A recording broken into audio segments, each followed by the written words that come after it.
So we have a map of the area around the Greek peninsula in the Mediterranean. There is Athens, the city that we most strongly associate with ancient Greek philosophy. Here was where Thales of Miletus was born and did his work in Miletus, in Asia Minor there. Pythagoras was born on the island of Samos, whereas Thales was born in 624 and died around 548 BCE. Pythagoras was born in 570 BCE and lived until 495 BCE. He didn't stay on the island of Samos, however. Instead, he moved over here to the area of Creton in southern Italy to found his school, the Pythagorean school. He moved around 530 BCE. Heraclitus of Ephesus was born, of course, in the Ionian city of Ephesus, which was then part of the Persian Empire. He was born around 535 BCE and died around 475 BCE.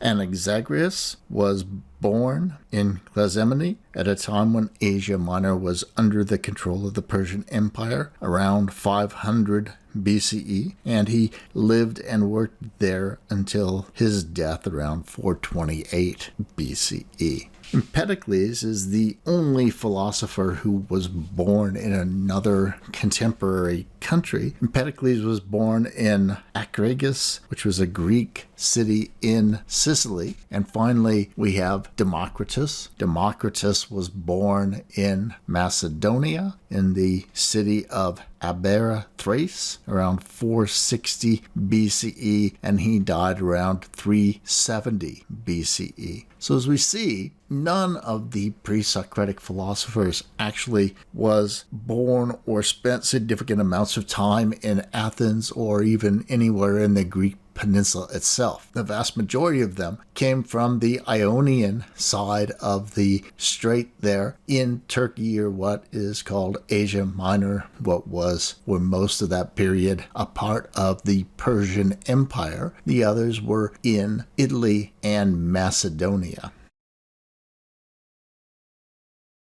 Now, early Greek philosophy tends not to distinguish strongly between different areas of inquiry. For the most part, early Greek philosophers speculated about ontological frameworks, general ways of thinking about how to theorize about the nature of the world. For instance, Thales would speculate as to the most basic elements of the world and how these elements result in all the other objects, properties, and events that you see in the everyday existence of an ancient Greek. Thales himself supposes that water is the most basic element and that all other objects, properties, and events result from the modifications and changes, dynamic and hierarchical, to water. If we had to characterize Greek inquiry at that time, we'd probably say that the pre-Socratics were in a sort of proto or pre-scientific era, very pre. They probably didn't have running water, usually didn't have more than a single pair of clothes or maybe two, but they were nevertheless trying to understand the nature of the world. Many of them posited monistic physicalist ontological frameworks trying to understand the world.